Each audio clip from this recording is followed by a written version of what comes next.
wanted to say, now it's too late to hold you, 'cause you've flown away, so far away. Never had I imagined living without your smile, feeling and knowing you hear me, it keeps me alive, alive. And I know you're shining down on me from heaven, like so many friends we've lost along the way. And I know eventually we'll be together once we're there.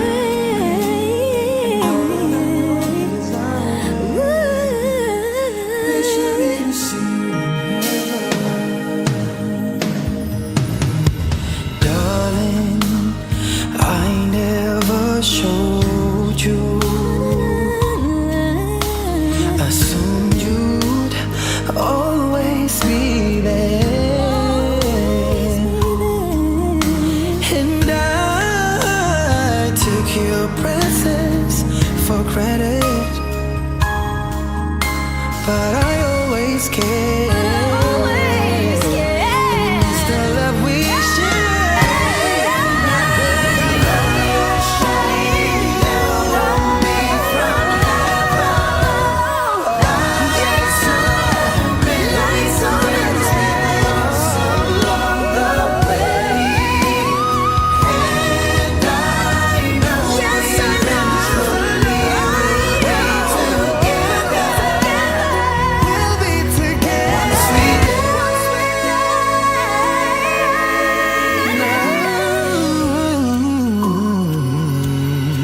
Sorry, I never told you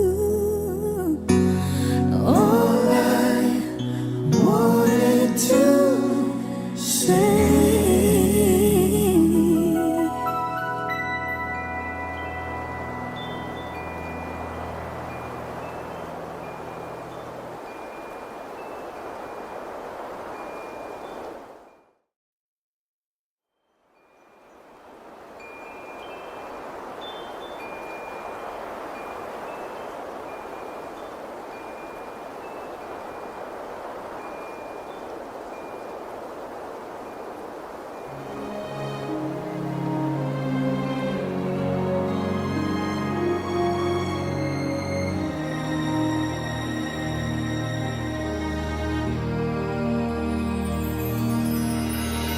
Sorry, I never told you all I wanted to say. Now it's too late to hold you, 'cause you've flown away, so far away. never had I imagined living without your smile, feeling and knowing you hear me, it keeps me alive, alive. And I know you're shining down on me from heaven, like so many friends we've lost along the way.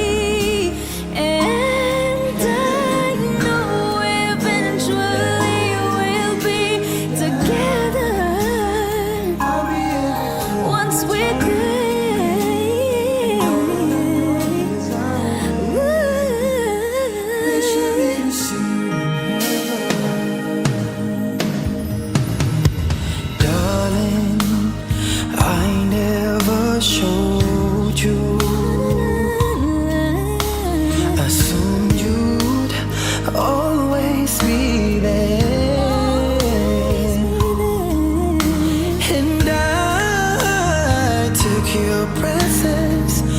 credit, but I always care. It's the love we share. You're shining down on me from heaven.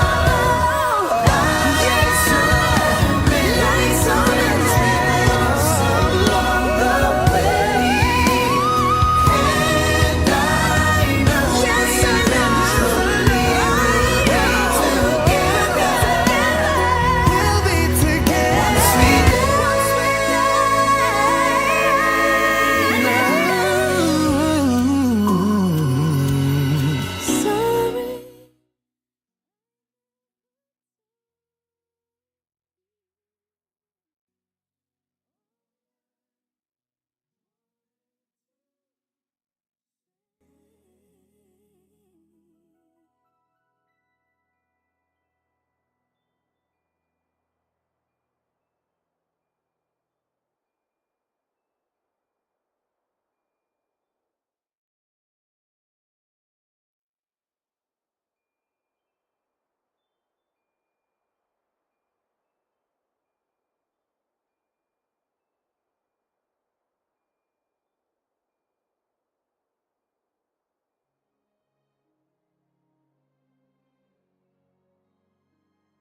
too?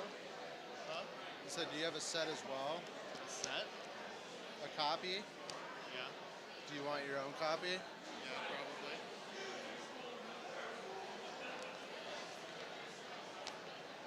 Should we sit some people up here? Like, I don't need to sit there. no, should we sit anybody else? I don't know. Like, definitely shouldn't just be open, that's for sure. I know. Sit all these fucking people.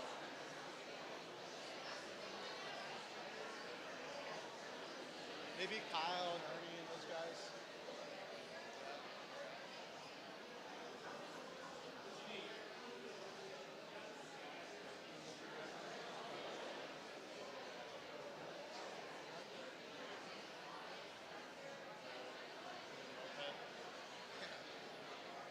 Jami not right for you?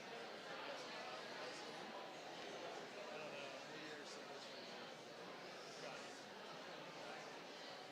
Everybody crashed his car over by Meadowlark Park. Yeah. Are we had a total log jam back there? Yeah, I think so. Should we just invite people to come in? I don't know. Should we go walk back there and try to control it really quick? Oh.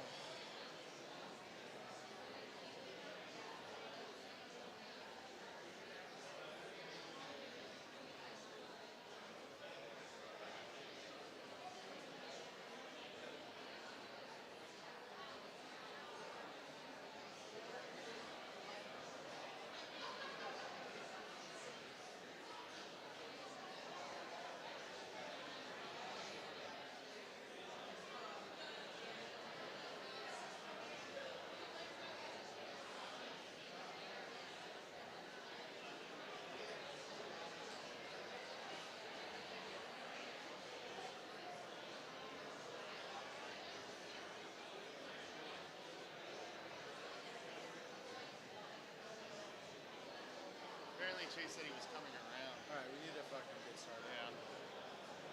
This is insane. It's a good fucking 300 people. Should we have them take these seats though? I think Rolo and Ernie and some of those guys are taking them. Oh, maybe not. Oh, maybe we're shifting over there.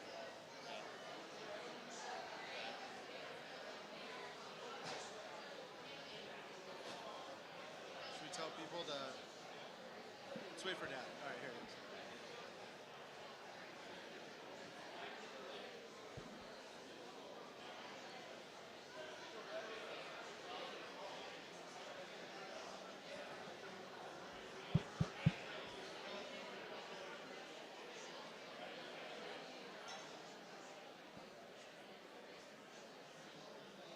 You or me?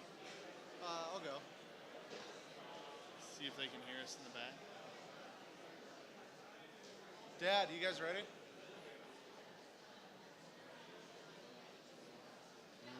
I'll take this side. You guys ready? Let's do it. Alrighty, we might try to get started here. Thank you guys all for packing in here. Can you hear us in the back maybe? Somewhat? Speaker? Yes? Yes? Alright, we'll try to... Can we crank it a little bit more? Yeah, sorry, I know there's some people back there. Whew. I guess before we get started, I'm Anthony, Ryan's younger brother, and this is Danny, the youngest of the three here. Thank you guys for joining us today. We just, express our gratitude just for coming out and celebrating the life of, our brother Ryan Farr. The love and support that we've had over the last few weeks, me, Danny, my parents, Jami, my wife Erica, it's been overwhelming, and we're beyond grateful. We appreciate it. Just the countless phone calls, texts, visits. It's just a true testament to the lives of lives Ryan has touched and the diverse worlds he's been a part of. To all the family that's traveled from, all across the country, in Sterling, we love you guys, and just, thank you so much. The Lakewood community and friends, there's simply no place like home, and you guys are just down to earth, very good people, and we couldn't go through this without you. So, thank you guys. I guess to Danny and I, Ryan was not just a brother, but he was a big brother. He was a guiding figure. He was a role model. His influence on our lives has been profound, and it's only natural for us to follow in his footsteps. As a younger brother, the bond that we shared with Ryan is really unbreakable, and his impact has shaped who we are as people today. It's really only natural and just pure instinct to follow in your brother's footsteps. Kind of whatever they do, you do, and it's as simple as that. And that started at a very young age for Danny and I. And as far back as I can remember, it started from the simple things. It was Legos. I don't know why, but Ryan loved Legos. So, as a kid, we have to love Legos. That's just kind of what it is. And then it turned into Hot Wheels, but it was just, building something out of nothing. It was fun. And obviously, eventually, you kind of grow out of little toys, and you kind of work yourself into something else. And for us, that was sports. We kind of surrounded our childhood with sports. And it started out as hockey in the streets. Once we grew out of the Legos, we're like, oh, Ryan's out there playing hockey, so maybe we should partake. But the hockey career for Danny and I never really made it off Flower Street like it did for Ryan. And it's not like he didn't want us to play hockey. He dressed me in my sleep to make it to hockey practices, but it wasn't sticking for me. It just wasn't sticking for me. Although we were never, I guess, on the ice for most of his hockey career, we did, travel to all of the several tournaments throughout the country. And, to us, that was, it was still fun. It was almost as if it was a family vacation with some, ice hockey sprinkled into it, I guess. But regardless, it was always a good time, so. With that sports, we followed Ryan into baseball. I look around here today and see all of our baseball friends. I mean, there's tons of them here. He was a great high school baseball player beyond, and that led into, a lot of friends and family that we have here from that community. And a lot of you are very aware of the King Lyles tournament. Everybody's got a shirt. Everybody's enjoyed Field 1. So it's good to see all you guys. We always followed in his footsteps again. We were always trying to get his number 8, which became the family number, no matter what it was. I don't know why. He was number 8, so were we. And, that's typically the number in most of my passwords now, so just be careful there. Ryan really just simply enjoyed being outside a lot too, which was a huge influence on me and Anthony. I'm up in Montana now, and Anthony's always out somewhere. So his love for the outdoors is just a good part about him. And here today we can see some of the places he truly loved out there on the Front Range. We have a lot of memories of him up at the cabin. We'd be shooting BB guns or shooting arrows. Our Camp to Nature family is here. Had a lot of good memories howling at the moon or looking at a different moon. You guys understand that? So, I guess part of the outdoors is skiing.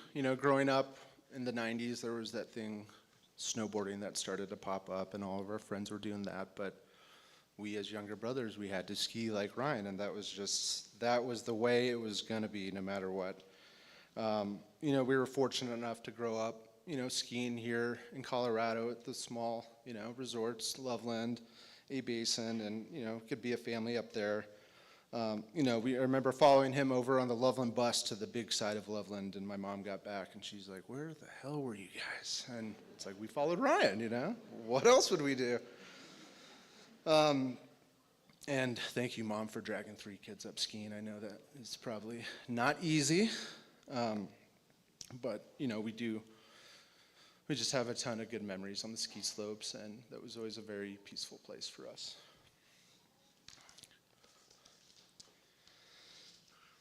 We grew up in the same house throughout our entire lives, and with that came South Lakewood Elementary School down the street, and then we went right up the road to Creighton Middle School, and then we went into Lakewood High School. The community shows here again. Every time Anthony and I got somewhere, first day of class, I can see some faces that have told me this before, but they're going down the checklist and, Gonzalez, let's see. Oh, you're a Farr? Oh, geez. So we always had that precedence with us, and not always a bad thing. In middle school, there's the Fletcher Miller program, which is next to us, school for special needs next door to Creighton, and they had a volunteer program that Anthony and I followed in Ryan's path, but even there they called us Farrs, and Ryan spent a lot of time over there, and it just kind of foreshadowed his career and who he was as a good person. He was just such a good person to all sorts of people in that manner. Ryan, he showed us the beauty and the magic of Colorado. Outside here, we can see, as many of the natives know, Red Rocks is right there, and he spent a lot of time exploring Red Rocks. In his day and age, he's probably the reason why a lot of stuff is closed off now, but he'd always tell us, like, you can still go up there and you can get back there, you can do that. Yeah, he told us, he would always tell us, it's off limits now, but if you bring a trash bag up there and collect stuff, they can't do anything to you. So he'd always give us the ins and outs. And along with Red Rocks was Ryan's influence on music for us. We didn't always, Anthony is a big country bluegrass guy. I'm kind of the same way, but all 3 of us had Guster that we all love, and I think a lot of you know Guster as well. They played a concert at Ryan and Jami's house at one point. Like, they were all the way around. I mean, every year on my Spotify, I'm like the top 0.01% of Guster fans, with Spotify Wrapped for everyone, but that's all because of Ryan. He did that for us. I guess the next thing that he kind of instilled in us was travel. He was very fortunate enough to travel to Europe, throughout high school to play hockey there, and Czech, and I just remember him coming home with a stack of pictures of just castles and museums and this other culture, and he just he made it seem so possible, just to get on a plane and take a nap and wake up 10 hours later and you're in a different country. And so that, he's really kind of instilled that, instilled it in us. He was able to live in Switzerland during the summer with his buddy Nate from college and work at a day camp. And, my parents took us out to Italy and Switzerland to see him, and I was just so flabbergasted by the fact that he had a group of friends that were halfway across the country that spoke French, and but it was simply Ryan. He would go and make these lasting impacts in these areas across the world. I know Jamaica, some of you guys went to Jamaica for your senior trip, and same thing, he came back with a stack of Polaroids. I'm like, ooh, that looks like a good time. So You know, it's been a special place for my wife and I now. We've traveled several times, and even going out there, Ryan's like, I have your driver for you. His name's Hugo. But you need to bring Hugo a couple things. I'm like, oh God, who is this guy? But those couple things were, you know, water filters and batteries and, you know, Folgers coffee for some reason, just things he really needed. And, you know, I barely had enough room to, you know, pack my own clothes in my suitcase. But, you know, as long as Hugo, the Jamaican cab driver, was taken care of, that was all that mattered. So. Ryan, as a big brother, I always looked up to him because he was so stylish. He was way more stylish than I was. You know, I was usually 5, 6 years behind him, literally wearing his clothes. So,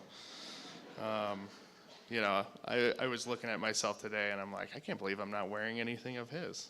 On a normal day, I usually am, and we would fight over clothes and things like that.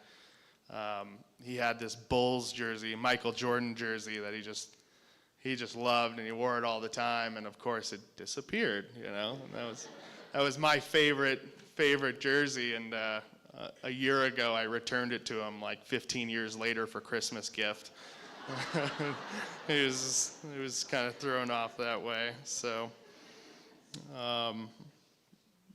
everybody, another quality about Ryan that I, you know, took after was Ryan, if you gave him, you know, or he kind of instilled in me, if I had long enough, I could get a brick wall talking to me, and I found out that it already knew Ryan, so, you know, he could talk with anybody. It was insane. Good influence there.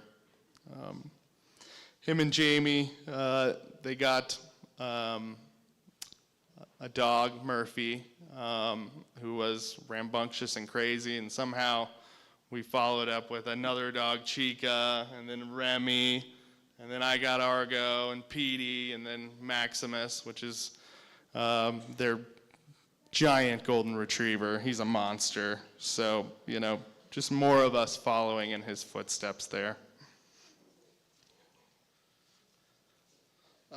You know, as we got older, you kind of obviously keep trying to follow your brother, and, you know, you start to kind of follow him in ways, you know, things that start to matter. And one of those were, you know, we're friends. That was a big thing. His friends were definitely kind of oddballs, but at the end of the day, they were just good people and wanted to have a good time, you know. And I think Danny and I searched for similar friends, and we definitely succeeded in that case. A bunch of oddballs that just want to have some fun. So he definitely brought the concept of the Farr adoption to our family. We have several faces here that have lived in the basement. But you know, no matter what, you know, we'd come home even in, you know, elementary school to maybe Zach Smith sleeping on the couch, or, you know, Ernie sleeping on the recliner, but it was nothing new to us, you know, and that was kind of the household that, you know, we were raised in. You know, the friends were family to us, and you know, they always treated us like little brothers, and, you know, we always appreciated that. And, you know, that was the same case with his whole class. Like Danny mentioned earlier, the King Lyles tournament. You know, I graduated 5 years after you guys, maybe 6 years after you guys, and every year I felt like I was a part of your guys' class. And, you know, that was the cool thing, to just hang out with Ryan and his friends. It meant a lot to me. And, you know, even though if they just wanted me to sit there in the corner and be quiet, I was totally cool with that. I don't care. So we appreciate you guys for that. You know, and then, you know, finally later in life, you start to grow up, and, you know, you see who he picked as a partner, Jami.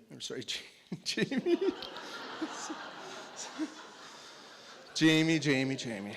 But you are, again, Jami is, if you know her, she's fiercely loyal. She is brutally honest. But, you know, as the Jamaican bartenders would say, she's a boss lady. And I think I succeeded in finding myself a little boss lady as well. And, that was part of it. He brought a sister into the family that Danny and I desperately needed. 3 boys is too much. And, we always knew we could go to Jami for any advice. I know she's been around since high school, so, we've had several relationship conversations. Maybe saying, this one is not the one, don't do that, run, run, run. But again, she was brutally honest, and that's what I needed at some points in my life. Sorry, yeah, and, you were in our lives from high school all the way to college, coming to visit us in college, and, you were a sister to us. You will always be a sister to us, and we love you, so thank you. It's undeniable that Ryan was a truly exceptional person. I think this showing here proves that. I think we booked this place for 250 people, and there's probably 500, I'm sure there's more people outside just waiting to get in.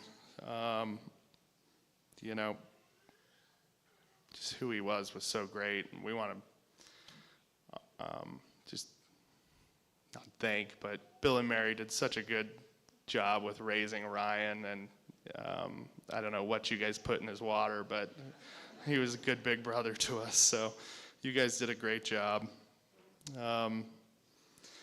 Today, we're here to honor a great friend, a brother, a cousin, a son, a compassionate teacher, and truly a pillar of our community, the Lakewood community, and many, many more.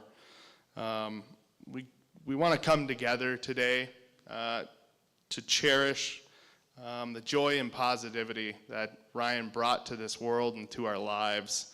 We want to smile at the memories, his warm gaze and the lasting impression he made on each of us. I wish he was here today to see all of you guys. It's amazing. So we hope that you can smile today when you remember him, because that's what he would have wanted. Coming up today here, we're going to hear from our cousin Blair. Then we'll hear some heartfelt words from Jami.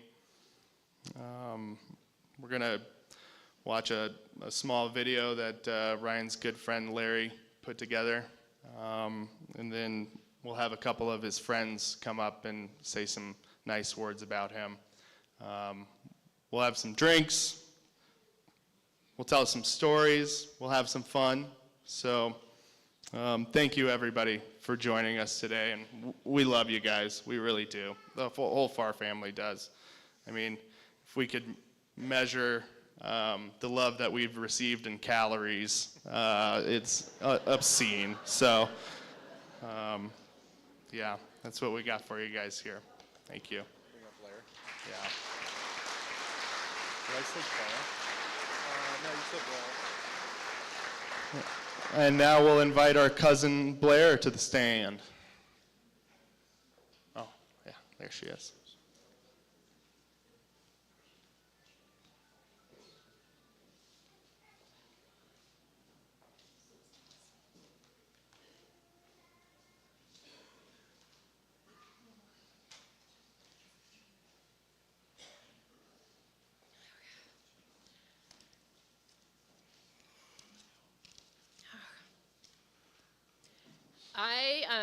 I'm a latecomer to the Farr family.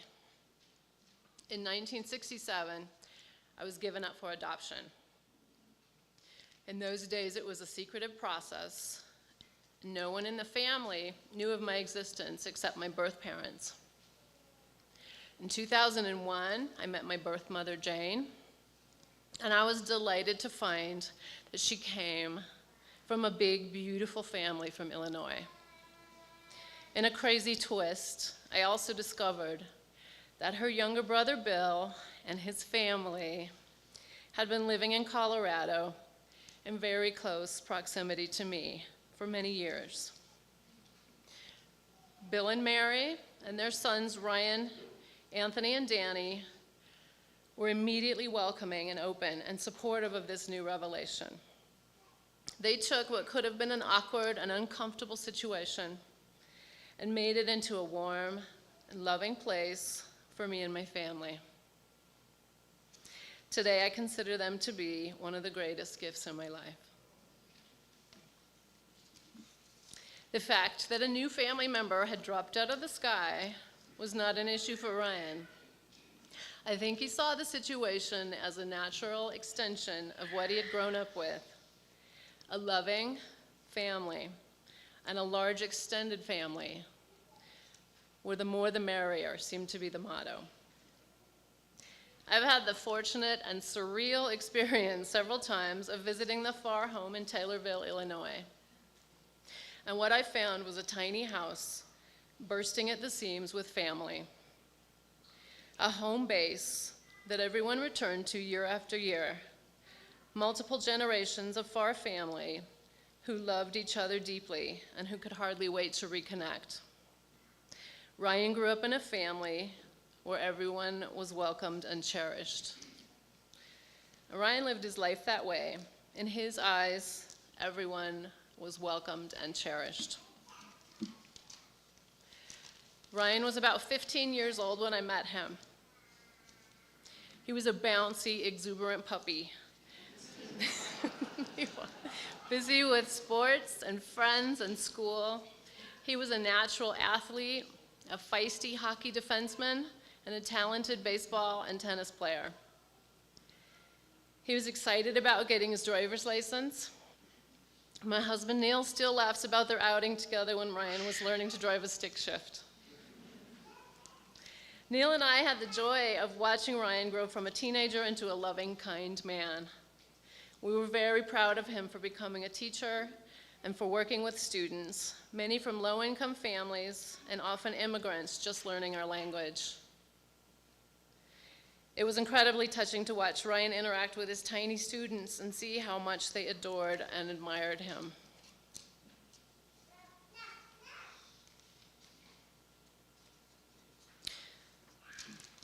We got to see Ryan fall in love with his wonderful, intelligent wife, Jami.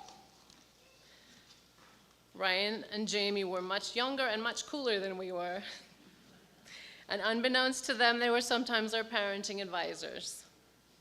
And their advice was key to some of our biggest parenting decisions. And that advice was to relax, let them be who they are, and they would find their way and be okay. It's cliche, but true, Ryan never met a stranger. He had a unique ability to engage with people and make them feel special. He was open and fun and gentle and kind. He was loving and thoughtful with my children, for which I will always be grateful. He took the time to find out what was important to them. Ryan shared his love of art with my daughter Claire. He shared his passion for music and sports with my son James. He was patient enough to play tennis with me and gentlemanly enough not to laugh out loud at my lack of skill.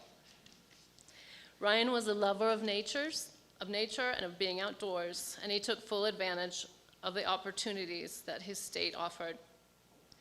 He would send us videos of himself joyfully floating down a mountain through knee-deep powder or hiking through majestic desert canyons.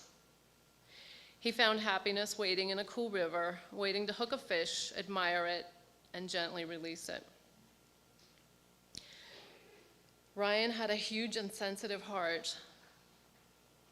If he knew you were struggling, he picked up the phone and called, or he just came over and knocked on your door. He didn't shy away from people that were hurting. His compassion and empathy were his superpowers, and we all benefited. Ryan had parts of his life that many of us didn't fully understand or know.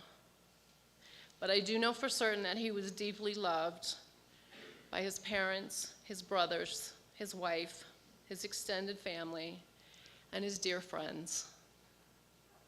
The part of him that he was proud of and that he wanted to show us was loving, compassionate, and adventurous. My hope is that the sadness and sense of loss that we are all feeling right now will eventually soften and be eclipsed by the sweet memories he gave us. And so when I think of Ryan, it will be of an image that he often texted to many of us, of him sitting on a ski lift with his arm wrapped around someone he loved and a huge smile on his face.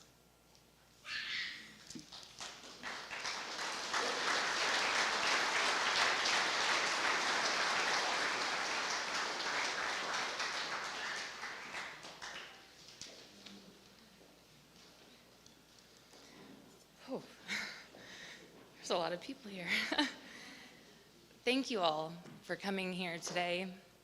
Whoever's here online, thank you. It's just truly remarkable to see how many people are here.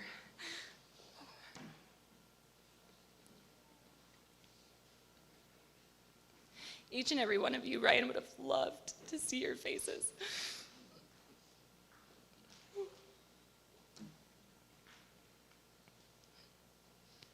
I'm Jami Farr, also known as Jeremy Farr. I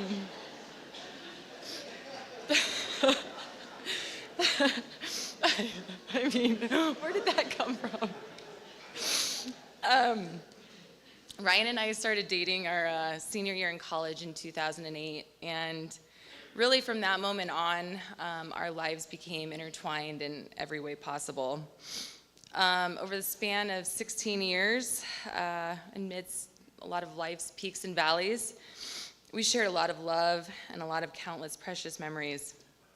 From spring break in Panama City, to skiing the Swiss Alps, to dancing the night away at our wedding, and also welcoming our beloved golden retrievers home. Those memories will forever hold a special place in my heart. While reflecting on some of those moments and who Ryan was as a person, a simple analogy came to mind, and I believe it truly encapsulates the essence of who Ryan Farr was, especially when he was at his best, and that is of a glow stick. Much like a glow stick, when activated, Ryan radiated a unique light that illuminated the lives of those around him. His sole desire was to be happy and spread happiness, especially to those that were facing the darkest of times. Whether it was through an act of kindness, a comforting word, a shared laugh, or even a party favor, his ability to forge genuine connections and make people feel accepted was truly unmatched. I think you guys are all sensing a theme here. For just as the glow stick's brilliance is temporary, yet impactful, so too was Ryan's life and the light that he brought into all of our lives. Ryan's legacy clearly extends beyond the confines of this room. His presence will be missed not only by all of us that are here today, his friends, his family, but really by all that had the privilege of knowing him, his students, fellow coworkers, random guys on the street, who knows? Maya Angelou said that people will forget what you said and they will forget what you did, but they'll never forget how you made them feel. As you leave today, please take one of these glow sticks in honor of Ryan and just remember the light that he brought into all of our lives. Thank you.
Thank you for putting that together, Larry. That was beautiful. For those of you who don't know me, my name is Zach Smith, referred to as Couch Guy from the previous conversation there. I'm honored for the opportunity to say a couple words. Ryan Farr was a genuinely kind person, and the best part about it is it was not an act. From walking home from kindergarten, all the way through high school and up to UNC and turning into our version of adults, that was present throughout. He was a sneaky gifted athlete with shockingly heavy hands, and he was always game for whatever, and I mean it. Whether it was late nights playing made-up games in the park like wiki ball, early mornings dragging fields, playing tennis, if you ever needed someone for an adventure, or in my case found yourself willing to tag along, you were all but guaranteed a good time and an expanded view of whatever it is you were about to do. Got to say too, this did not just apply to the fun things. He was there for you in tough times too, and it wasn't conditional. If Ryan had your back, he had it through and through. And as they've alluded to as well, there was a friends and family eat free discount as well. Thank you so much to the beautiful Farrs. One of the few people you could call anytime, whether it was on behalf of yourself or one of your friends, and he'd immediately hop on a resolution. And as stated before, the entire Farr family, your love is felt by every single one of us. We appreciate you so much. Ryan had an infectious ability to appreciate the beauty in his surroundings and in new information. Consuming documentaries on a Saturday afternoon is not something I had ever counted as fun, but it was fun with Ryan. Museums, even when I thought the trip was not practical because it would make us late to something else, and it was always worth it, and there was always time when you were with Ryan. I'll never forget when the nickname of Goof finally stuck. It was during an animated description of a fireworks show. We caught a kabam, a kaplow, a kagoof. So one story that I think kind of displays his level of thoughtfulness on a very small level is there was a bit of a mix-up in the shade of blue for my wedding and the color of suit that were supposed to be worn by the groomsmen. And I got to say, the only one who was disappointed about it was Ryan. Everybody else was laughing. There was a ton of good laughs on that one. He even tried to go to Macy's and buy a suit like 45 minutes before the thing started. And I had to drive home to him the fact that his presence was the present, because that's the type of guy Ryan was. Now, we had the after party in our suite. We had a ton of people back there, and safe to say there was no beer, water, wine, nothing left. I walk into the room where we're going to hopefully try to fall asleep, pretty darn parched, and I see a note that says, "Open me," on the bedside table. I opened it up, and inside were 3 bottles of water with a note that said, "Figured you might need these, love, Ryan." I've heard grief is the price we pay for love. And not that one can quantify a feeling, but I took a little stab at it. As Danny alluded to, Ryan started volunteering when we were in middle school at Fletcher Miller. He proceeded to coach youth sports. He ran and worked camps, ultimately becoming a teacher. He also did this globally. That means over 23 plus years and 100 plus people per year. You get where I'm going. There's thousands and thousands of people that got to experience having water left in their bedside table. It's an awful lot of love. So all of that's to say, thank you. Thank you to the Farrs. Thank you to Ryan. Thank you to every one of you that came today. From the bottom of my heart, I can guarantee I'm a better person for having had the honor of knowing Ryan's friendship and love.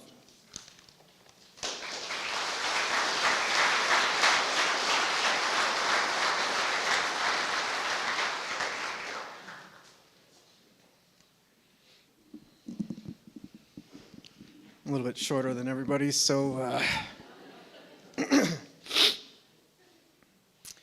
wow, it's crazy being up here seeing the turnout that came to see Ryan, to see him off. It's just amazing the impact that he had on everybody, and I just really, really appreciate seeing everybody's faces up here, so thank you. For those of you who don't know me, my name is Kyle Rolfson, and I grew up with Ryan, and he was the closest friend that I've had in my life.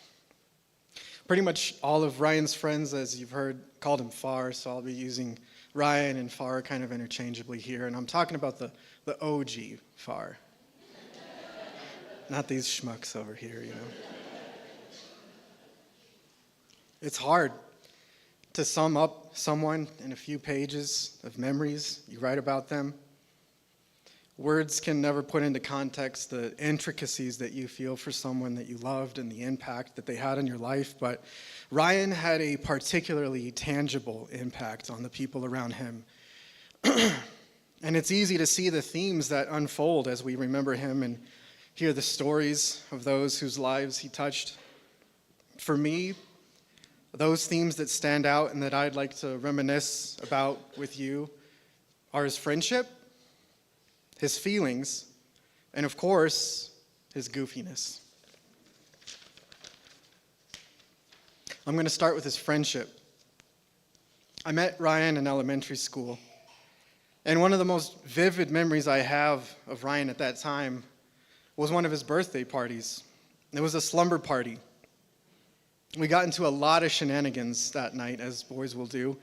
We had an epic pillow fight where Trey Fernandez got knocked out onto the ping pong table, if I remember correctly.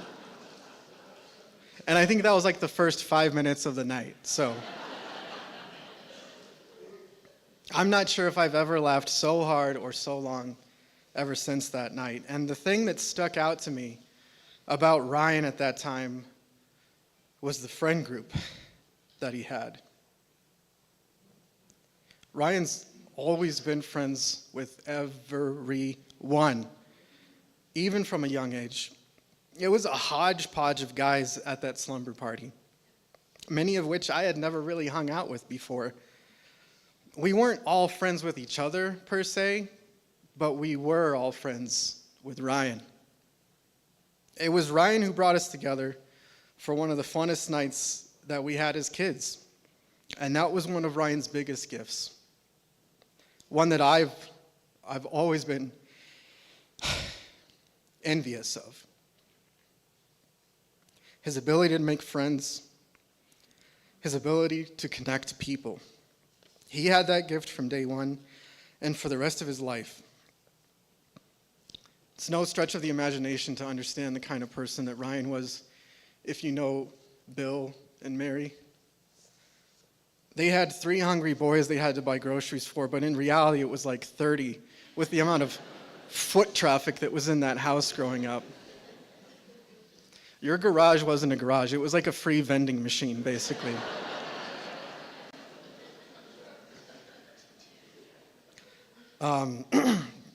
You guys brought snacks for this, right? Ryan and I became friends, really close friends in high school, and I call Ryan my best friend, but I say that knowing full well that he probably held that title for many other people during his life. Some of the best memories I have of him are playing baseball together, and he was my catcher, my favorite guy to pitch to. It's probably because he was my best friend, but also because of how he played the game. I don't know what Ryan loved more, playing sports or just being a teammate. When I'd be pitching and maybe I'd get flustered or I'd have a couple walks in a row or something, Ryan would call time. He'd come out to the mound to talk, just the two of us. I still remember him pulling off his mask as he got close and seeing that big smile of his just beaming back at me. When I close my eyes and I think about Ryan, that's the image I have. And that's the image probably all of us have. That big, bright, comforting, goofy smile. It could make you forget about your problems, if only for a moment. Anyway, Farr normally wouldn't even talk about the game that we were playing. Instead, he'd bring up some goofy thing to say to me just to make me laugh. And then he'd hand the ball back to me, and he'd do that little giggle of his. I don't know if you remember it, kind of like, eh.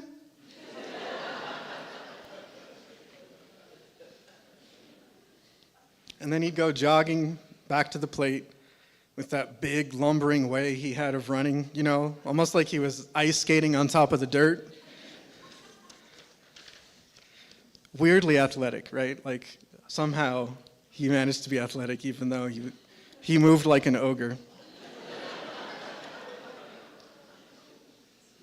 No business being good at sports, basically. There's a lot of personal stories that I could tell you about the friendship that I had with Ryan, but there's actually a story about his friendship with someone else that I think better contextualizes the type of friend that he could be to anyone and everyone. It's only a few years ago now that another childhood friend of ours, Cody Stake, passed away from his fight with cancer. And he and Ryan were friends in high school, but not crazy close. However, years later, they started reconnecting when Cody moved back to Colorado, and they'd go fly fishing and skiing up in the mountains together. And Ryan told me that they were hanging out again. But when Cody passed, I remember how devastated Ryan was. And I realized then how close he had gotten to him. And that part is not all that surprising, knowing who Ryan was. Well, later, I came to find out from Bill and Mary just a week or so ago that in elementary school, Cody had actually been a bit of a bully to Ryan. Now, we all know that Cody was not at all a bully in adulthood, and quite the opposite, actually. He had a lot of qualities that Ryan had, so it makes sense that they bonded later in life. But still, when I heard that, it made me shake my head about Ryan and his ability to make and to keep friends. Only Ryan could take someone who was his childhood bully and reconnect with them after so many years and form such a close relationship. I think Ryan's the only person I know that could do something like that, to not hold a grudge, have an open heart, see the best in people, even if they had hurt him before. That was Ryan, though. He always saw the good in people, never gave up on them, always gave them the benefit of the doubt.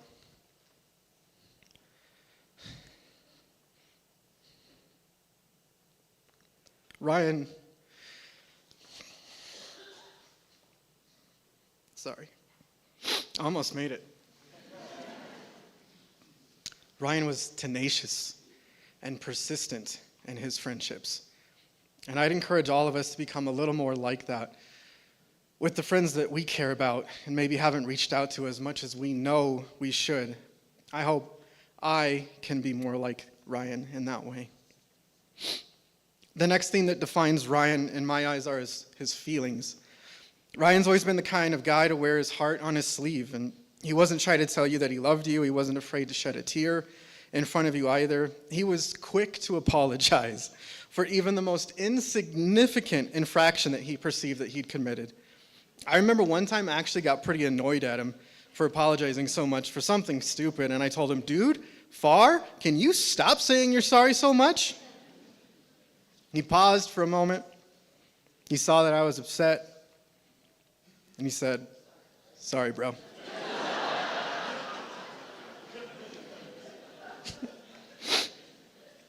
Only Farr could apologize for apologizing so much. Ryan cared deeply about the people around him, and by default, he would put you and your needs before his own. He wanted to help. I think Ryan felt it was his duty to help, almost like it was a compulsion for him, like he couldn't help but help, if that makes any sense. He's one of the most empathetic people that I've ever known in my life, and his empathy for others was his superpower. But in many ways, it was also his kryptonite, I think. It's no wonder that Farr became a passionate kindergarten teacher with that overwhelming empathy and desire to help. He loved teaching kindergarten. He professed to me once that he wasn't crazy about the classical educational side of teaching, and that's why he loved kindergarten so much, because he could focus on the social emotional development of his kids. He wanted them to develop self-esteem, resilience, to be a good person. He wanted to teach them life lessons. That's what he did. He told me the story one time of when a student of his brought up a toy for him to fix that had broken in class. And I think a little knob had come unscrewed or something insignificant. But Farr looked at the toy and he said to the student, he said, "Yep, it's broken. Well, guess we should just throw it away." He put it next to the trash can and he went back to helping the other students. And then he watched as that baffled student hesitantly picked it up, began struggling to put it back together again. And when he finally got it, he came running over to Ryan, so excited to show him that he'd fixed it by himself. And Ryan exploded with excitement and rained praise on him for being so smart and industrious. It just made the kid feel like $1,000,000. And in doing so, he taught him what it feels like to succeed in something you didn't think you could do by yourself. He taught him how to feel good about himself. And that's the kind of teacher Ryan was. That's the kind of person that he was. He wanted people to feel good. And he would do just about whatever he could to make sure that happened. Now for the last theme. Farr was a goof, as Zach pointed out. In fact, that was his other nickname we gave him, Goof. And he wore that badge proudly. He had the ability to make you laugh, and not always because he was trying.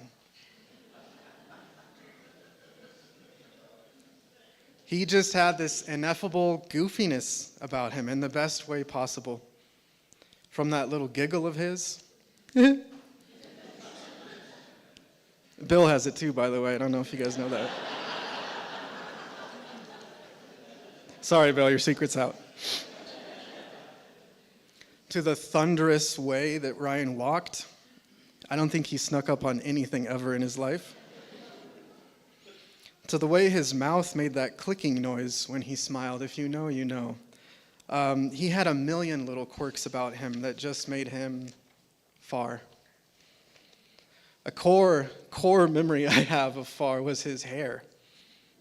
When we were kids, I swear, for like 5 years, I thought that he came to school every day with like the most intense bedhead that I'd ever seen. I honestly thought he just slept on the corner of his forehead, like this, like every night, and then just woke up the next day and went to school with his hair sticking up like that. Turns out he was not sleeping on his forehead, but indeed he had a wicked cowlick up front. That was the culprit instead. Mary told me the other day when I told her this story that he actually had no less than 3 cowlicks scattered around that head. All I can say, Mary, is that I hope you tipped his barbers well. He learned to tame it pretty good later in life. It never did seem to hold him back too much, so that's good. I remember when we sat next to each other in the 6th grade, and the teacher had our clean out our desks one day. Ryan's desk was something to behold. I don't think you could squeeze a pencil into it. It was so packed tight and overflowing with junk. I had already finished cleaning mine out, but Ryan was barely scratching the surface with his.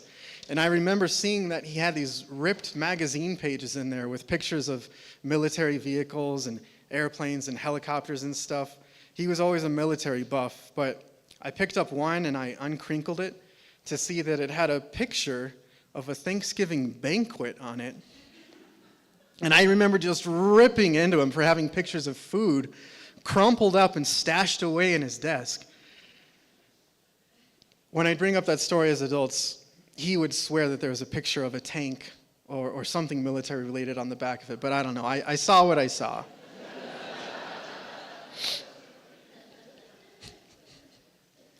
Little did I know then, but Ryan's desk was only a foreshadowing of the condition of his future cars.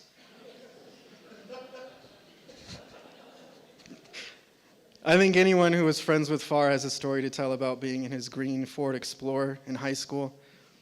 And man, I felt bad for that thing. The destruction that he was able to inflict on that car in only a handful of years, it was impressive.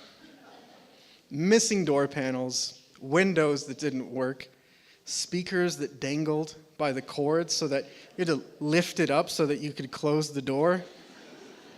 It was a real piece of work. The most entertaining part about it was guessing at the number of random things that would come tumbling out and onto the ground when you opened the door. I still have the smell of that Explorer burned into my brain, by the way. He never took his stinky hockey gear out of the back. And I remember we'd go to lunch in high school after it'd been baking in the hot sun the whole morning. I refused to get in until he rolled down the windows and blasted the AC for a while. And he'd be like, "Come on, bro, it's not that bad." But that smell could peel paint.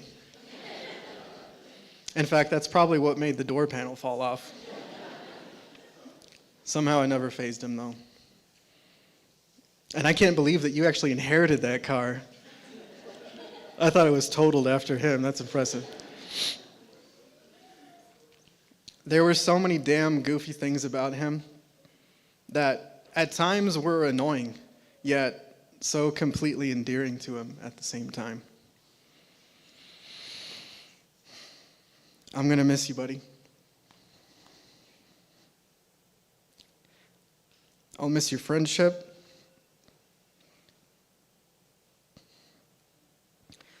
I'll miss the love that came overflowing from you.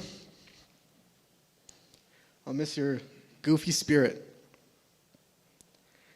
I'm so thankful that you are in my life, and I'll always be thinking about you. I love you.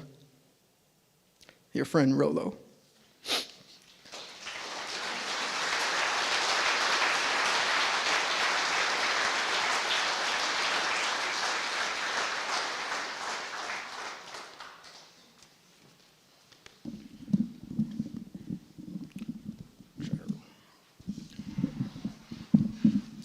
Readjust this here. Good afternoon, everyone. My name is Ernie Tricarico. I'm the recliner guy.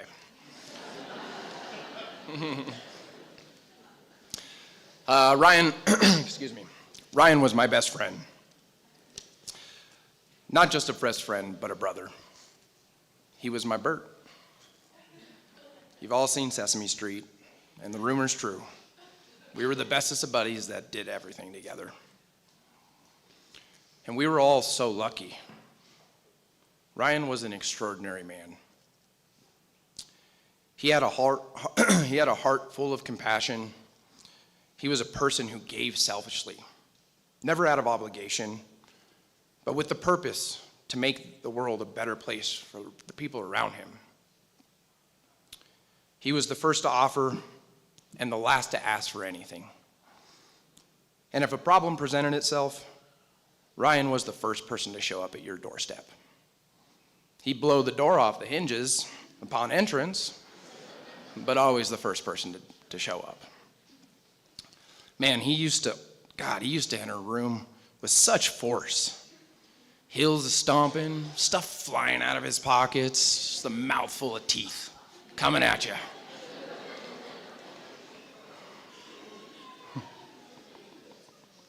And although you were a bit frustrated that he just shattered your doorstop, you never could stay mad at him for very long. One look at that goofy smile, your heart would melt like butter. He had the kind of smile that could just give you a hug from a mile away. And the best part was he didn't wear his smile as a mask. It was the truest expression of his soul. It was warm, kind, and loving. And he wore it like a tattoo. Even through the bad and the ugly, he would always just show up, cheesing, ear to ear. It really represented so much of who he was. But Ryan's ability to forge deep and meaningful connections was his greatest gift, as it's been mentioned today multiple times. There was no small talk with Ryan. When he sat down to talk with you, he was sitting down with the intent to touch your heart. He was there to listen to your goals, your dreams, your aspirations, and your problems. And not only listen, but support. He had this gift of just making people feel seen, heard, and valued. And when you combine that infectious smile with that loving soul, you receive one rare gem.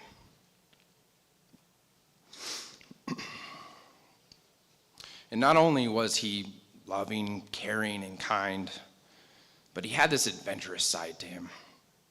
And this is something him and I really connected on. We both shared a passion for exploring and venturing and just going out and seeing the world. So I'd like to share a story with everyone about one of our trips we took to Moab, out in Utah. So Moab was an annual trip that Ryan and I used to do every year. And a couple years back, on one of these outings, we convinced Zach to come meet us out there for a little bit of a boys' trip. This actually turned out to be the last trip that all three of us would take together. So we all meet down there, and on the second day, the plan was to mountain bike. So they let me pick the route, In hindsight, maybe not the best idea, but I hone in on a crisp 17-mile ride with about 1,500 feet of vertical gain.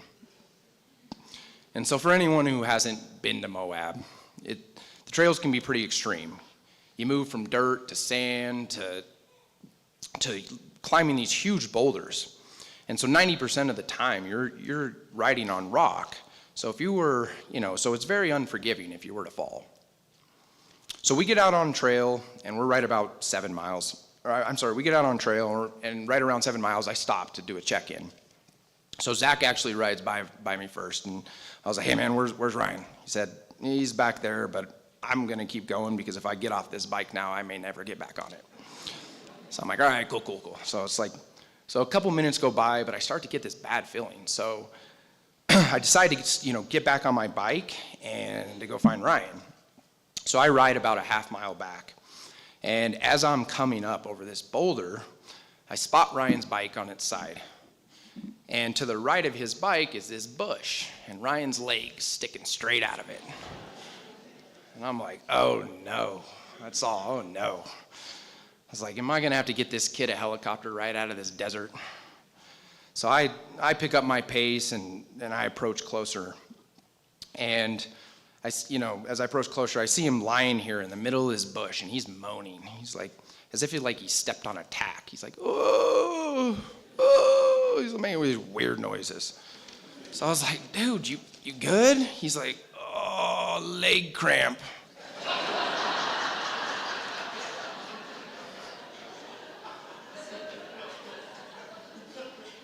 Leg cramp? So how did you end up in a bush with a leg cramp? In all honesty, it didn't matter because we had 10 miles still to go on this thing. So I drag Ryan out of the bush, and I start holding yoga class on the side of this trail. Like, I've got him in every pose possible, trying to loosen this thing up. Now, to his credit, his leg, he wasn't lying. Like, his leg was seized in place. So at one point, I've got him in that, classic football stretch. I got his heel in my shoulder, and here comes another biker.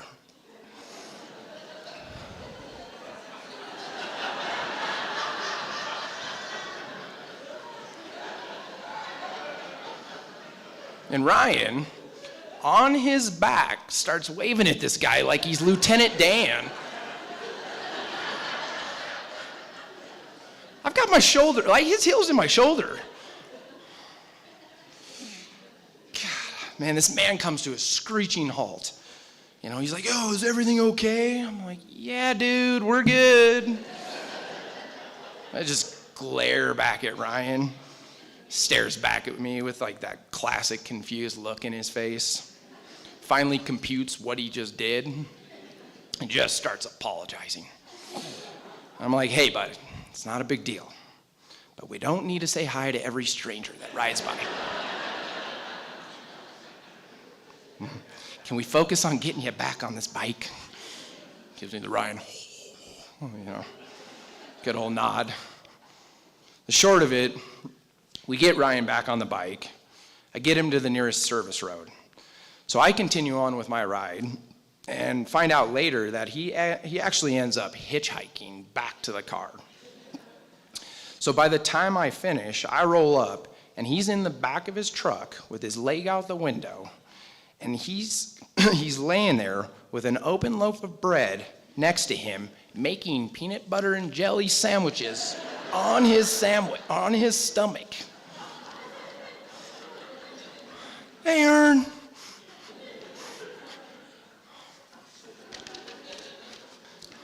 Dude, the only thing that came to mind, he is a kid trapped in a man's body.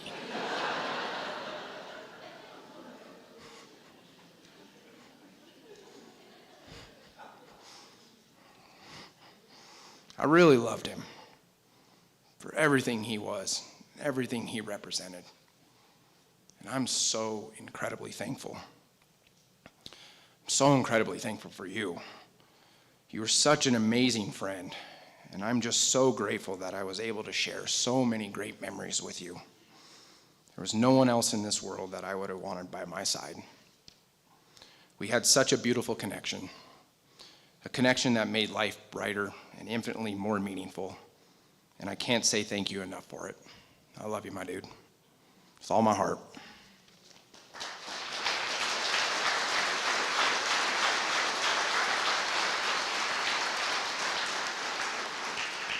Well, guys, thank you so much for everybody that, in attendance here. We actually are gonna close up the ceremony. Please join us for the reception, which is directly in the back of this building, house. Really, thank you guys from the Farr family and all of us. It's so amazing seeing everybody's faces. So look forward to the conversations. Let's go grab a cold drink and have some fun.